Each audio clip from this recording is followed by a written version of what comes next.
गौरीसाठी अभिमन्यू सरांनी आणलं special gift. रागिनीने उचलला गौरीवर हात. तू भेटेशी नव्याने मालिकेची कहाणी खूपच ट्विस्ट आणि टर्न सोबत पुढे जात आहे. मालिकेमध्ये रोजच नवीन वळण बघायला मिळत आहे आणि अशातच झालेला एपिसोड खूपच धमाकेदार होता, ज्यामध्ये आपण बघितलं की पहिले तर गौरीची आई अभिमन्यू सरांवर खूप ओरडते आणि त्यांना लग्नाची भरपाई करण्यासाठी सांगते. अभिमन्यू सर तयार होतात, पण गौरी त्यांना थांबवते आणि त्यांना म्हणते की हे पैसे तुम्ही नाही तर मी फेडणार. आईला तिची पै न पै मी चुकवणार. तेव्हा आई गौरीचं हे बोलणं ऐकते, हैराण होते आणि तिथून निघून जाते.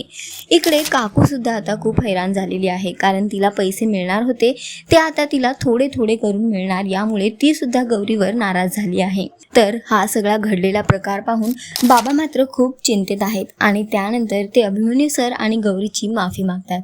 अभिमन्यू सरांना म्हणतात की झालेला प्रकार खूप चुकीचा होता, मी गौरीच्या आईकडून तुमची माफी मागतो म्हणून. तर अभिमन्यू सर म्हणतात की तुम्हाला माफी मागायची काहीच गरज नाही आहे. त्यावर गौरी आणि अभिमन्यू सर जायला निघतात, तेव्हा गौरीला आणि अभिमन्यू सरांना तिचे बाबा म्हणतात की माझ्याकडे तुम्हाला देण्यासाठी काहीच भेटवस्तू नाही आहे, त्यामुळे हे उटणे देतोय. दिवाळीच्या निमित्ताने हे उटणे तुम्ही ठेवून घ्या म्हणून. तेव्हा अभिमन्यू सर त्याचाही स्वीकार करतात आणि म्हणतात की आई वडिलांकडून कोणतीही पैशाचीच गोष्ट हवी आहे असं नाही. या उठण्याने सुद्धा तुम्ही आम्हाला तुमच्या आशीर्वादाचा सुगंध दिलेला आहे आणि तोच आमचं आयुष्य बहरून टाकेल. त्यानंतर अभिमन्यू सर आणि गौरी जायला निघतात. इकडे बाबा ही आईची समजूत करण्यासाठी निघून जातात. पुढे बघायला मिळतंय की इकडे मॅडमची अवस्था मात्र बिथरलेली आहे. त्या गौरीची बॅग घेऊनच हॉलमध्ये बसलेल्या आहेत. ती बॅग ते सोडायलाच तयार नाहीत. गौरी जशीच घरात येते ती आईला त्या अवस्थेत बघते आणि ती सुद्धा चिंतेत आहे. ती नंतर आईला म्हणते की तुम्ही नेमके इथे बॅग घेऊन का बसलायत. आणि आता गौरीला आईसोबत बघून शेखर आणि अर्पिता दोघेही टेन्शनमध्ये आहेत की गौरीला सत्य कळणार का म्हणून. त्यावर आई सुद्धा गौरीला इशारा करत सांगते की हिने तुझी बॅग भरली आणि ती तुला बाहेर काढणार होती. त्यावर गौरी विषय बदलत म्हणते की बॅग त्यांनी नाही भरली तर मीच भरली होती, कारण मला बाहेर जायचं होतं, पण आता तिथे जायचं कॅन्सल झालंय, त्यामुळे आता मी कुठेही जाणार नाही आहे तुम्हाला सोडून. तेव्हा गौरी आईला तिथून उठवते आणि रूममध्ये घेऊन जाते आणि त्यांना शांत करते. बाहेर येते तर अर्पिता आणि शेखर गौरीवर खूप रागावलेले असतात. तेव्हा गौरी अर्पिताची माफी मागते आणि म्हणते की तुमचं रागावणं मान्य आहे मला, पण जे काही झालं त्यात अभिमन्यू सरांना सगळ्यात जास्त त्रास होतोय, त्यामुळे तुम्ही जे काही वागताय ते बंद करा. आईला त्रास झाला तर अभिमन्यू सरांना सुद्धा त्रास होईल. तेव्हा गौरीचं एकही बोलणं न ऐकता गौरीला अर्पिता खरं खोटी सुनावते. तिला म्हणते की तू आमच्या आयुष्यात आल्यापासून हे सगळं घडतंय आणि त्यामुळे तूच विचार कर की दादाला नेमका त्रास काय होतोय, तुला तर मूळ माहीतच असेल. त्यावर गौरी आणि अर्पितामध्ये खूप वाद होतो आणि अर्पिता रागाने तिथून निघून जाते. इकडे गौरी सुद्धा म्हणते की काहीही झालं तरी मी या घराला तुटू देणार नाही आणि अभिमन्यू सरांच्या रस्त्यातला काटा कधीच बनणार नाही. पुढे बघायला मिळतं की गौरीने दुसऱ्या दिवशी सकाळी दिवाळीची सगळी तयारी केली आहे. तिने घरभर दिवे लावले आहेत, कंदिलाने अख्खं घर सजवून टाकलेलं आहे आणि ते बघून आभा खूप खुश होते. ती गौरीचं भरभरून कौतुक करते.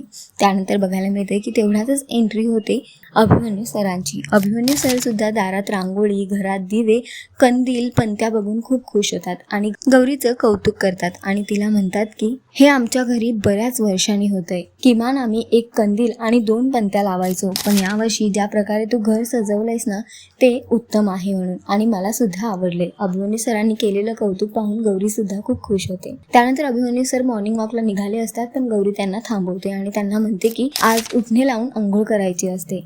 अभिमन्यू सर पहिले तर नाही म्हणतात, पण गौरी त्यांची समजूत काढते आणि त्यांना म्हणते की बाबांनी खास तुमच्यासाठी उठणे पाठवले, तर मी नाही उठणे लावणार, अर्पिता ताईंकडून तरी उठणे लावून घ्याल ना आणि दिवाळीची सुरुवात कराल ना. तेव्हा अभिमन्यू सर तिथे थांबतात.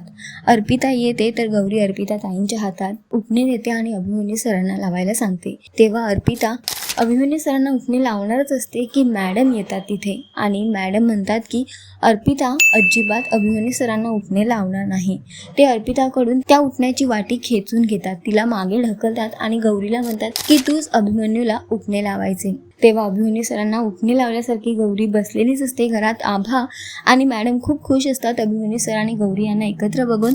तर अर्पिता आणि शेखरचा राग मात्र अनावर झालेला आहे. आणि तेवढ्यातच घरात एंट्री होते रागिनीची. रागिनी दरवाजाबाहेरच उभी राहून शुभ दीपावली अशी आरोळी देते. रागिनीचा आवाज ऐकून घरातले सगळे हैराण झाले आहेत. गौरी सुद्धा घाबरलेली आहे की आता काय रिॲक्शन होणार म्हणून. तर इकडे बघायला मिळतंय की रागिनी घरात आलेली आहे. तर तिने सांगितलंय दादा आणि अर्पिताला की तिचा राग आता पूर्णपणे गेलेला आहे. ती छोट्या छोट्या गोष्टींवर आता चिडणार नाही. कारण याचं मागचं कारण असं आहे की तिने मेडिटेशनचा कोर्स केलाय आणि त्यामुळे तिला आता राग अजिबात येत नाही. त्यापुढे ती आभाला विश करण्यासाठी पुढे येते. तर ती बघते की गौरी अभिमन्यू सरांसमोर बसलेली आहे. तिला बघून रागिनी हैराण होते आणि ती सगळ्यांना विचारते की ही इथे काय करते. तेव्हा सगळ्यांकडून तिला कळतं की गौरीचं आणि अभिमन्यू सरांचं लग्न झालंय. हे ऐकल्यावरच रागिनीच्या पायाखालची जमीन सरकते. ती आपला समतोल हरवून बसते आणि नको नको ते आता बोलायला लागते. ती आधी म्हणते की गौरी इथे फराळ बनवायला आलेली आहे ना, त्यामुळे आता तुम्ही माझी मस्करी अजिबात करू नका, कारण मी मस्तीच्या मूडमध्ये अजिबात नाही. तेव्हा आभा तिला म्हणते की नाही, गौरी इथे फराळ करायला कॅन्टीनवाली म्हणून नाही आली आहेत, तर आता ती माझी मामी आहे. अभिमन्यू मामा आणि गौरीचं लग्न झालंय. हे ऐकल्यावर रागिनीला खूप राग येतो आणि ती नको नको ते बोलायला लागते. गौरीला नको नको ते सुनवते. गौरीला म्हणते की कॉलेजातल्या पहिल्या दिवसापासून तुझा अभिमन्यूवर डोळा होता आणि त्यामुळेच तू त्याच्याशी लग्न केलंय, पण हे लग्न मात्र मी टिकू देणार नाही. तू हे सगळं त्याला भुरळ पाडलेली आहेस. तुझी ही जी काही चाल, तुझा हा डाव आहे ना, तो मी पूर्ण होऊ देणार नाही. तिच्यासोबत खेचाखेच करायला लागते, तिच्यावर ओरडते. अर्पिता, दादा तिला समजावण्याचा प्रयत्न करतात, पण रागिनी कोणाचंही काही ऐकत नाही. ती अभिमन्यूकडे जाते आणि त्याला सुद्धा म्हणते की हे बाकीचे जे काही म्हणतायत ते खोटं आहे ना, तुझं आणि हिचं लग्न नाही झालंय ना. ती गौरीला घेऊन अभिमन्यू सरांना सुद्धा खूप काही बोलते, पण त्यावर अभिमन्यू सर तिला थांबवतात आणि तिला म्हणतात की माझं आणि गौरीचं लग्न झालेलं आहे. हे ऐकल्यावर रागिनी अजूनच हैराण होते. ती अभिमन्यू सरांची कॉलर पकडते आणि त्यांना म्हणते की तुझ्याशी लग्न करण्यासाठी मी इतके वर्ष तुझी वाट बघते आणि तू या मुलीशी लग्न करून आलास. आता मी काही हे होऊ देणार नाही. त्यानंतर ती गौरीसोबत खेचाखेची करते, तिच्यावर पैसे फेकते आणि म्हणते तू हे लग्न पैशांसाठी केलंयस ना, तुला हवे तितके मी पैसे देईन, पण तू या घरातून निघून जायचं. मॅडम सुद्धा हे सगळं बघून घाबरलेले आहेत. त्या गौरीला सोडायला तयार नाही आहेत. गौरीसुद्धा रडून हैराण झालेली आहे. त्यापुढे बघायला मिळतंय की रागारागात रागिनी गौरीवर हात उचलते आणि तेव्हा अभिमन्यू सर रागिनीचा हात पकडतात आणि तिला म्हणतात की यापुढे गौरी विरुद्ध किंवा गौरीबद्दल एखादाही शब्द तू बोललीस तर यापुढे तुला या घराचे दरवाजे कायमचे बंद होतील. आणि हे ऐकल्यावर अर्पिता दादांना म्हणते की दादा, तोंड सांभाळून बोल, कारण ती माझी नणंद आहे. तर सध्या तरी घरात सगळीकडे वाद चाललेला आहे. दिवाळीचा पहिला दिवसच आहे आणि घरात आता वाद पेटलेला आहे रागिनीच्या येण्यानेच घरातले सगळे संतापलेले आहेत. रागिनी संतापून घरातून निघून बेडरूममध्ये जाते आणि तिच्या मागे मागे दादा सुद्धा जातो. मग अर्पिता इथे गौरीला खूप सुनावते आणि तिला म्हणते की तुझ्यामुळे आमचं घर तुटलं, मी तुला आयुष्यभर माफ करणार नाही. इकडे रागिनीने आईला धक्का दिलेला असतो आणि त्यामुळे मॅडमला घेऊन अभिमन्यू सर सुद्धा रूममध्ये निघून जातात. तर आभास आता गौरीची पाठ राखीन म्हणून तेथे उभी आहे. गौरी पूर्णपणे तुटलेली आहे. तिला कळतच नाही आहे की नेमकं आता काय करावं. तर सध्या तरी हा एपिसोड खूपच धमाकेदार होता. तसाच एपिसोड येणारा सुद्धा असणार आहे. येणाऱ्या एपिसोडमध्ये आपण बघणार आहोत की गौरी फराळाची तयारी करत आहे. ती किचनमध्ये काम करण्यात मग्न आहे आणि तेवढ्यातच अभिमन्यू सर मागून येतात. ते गौरीला आवाज देत नाहीत, तर इशारा करून तिला आपल्याकडे वळवतात आणि त्यानंतर तिला म्हणतात की मी काहीतरी तुझ्यासाठी घेऊन आलोय. त्यावर गौरी विचारते काय. ते म्हणतात की मी तुझ्यासाठी साडी आणलेली आहे. तर हे ऐकून गौरी मनातल्या मनात खुश तरी होते, पण अभिमन्यू सरांना म्हणते की आपल्या नवरा बायकोच्या नात्याला काही अर्थच नाही आहे, तर तुम्ही माझ्यासाठी ही साडी आणलीच का. त्यावर अभिमन्यू सरही काही उत्तर देत नाहीत. गौरीही काही बोलत नाही. पण हे मात्र दिसतंय की गौरीला पहिल्या दिवाळीसाठी अभिमन्यू सरांनी तिच्यासाठी स्पेशल गिफ्ट सुद्धा आणलेलं आहे.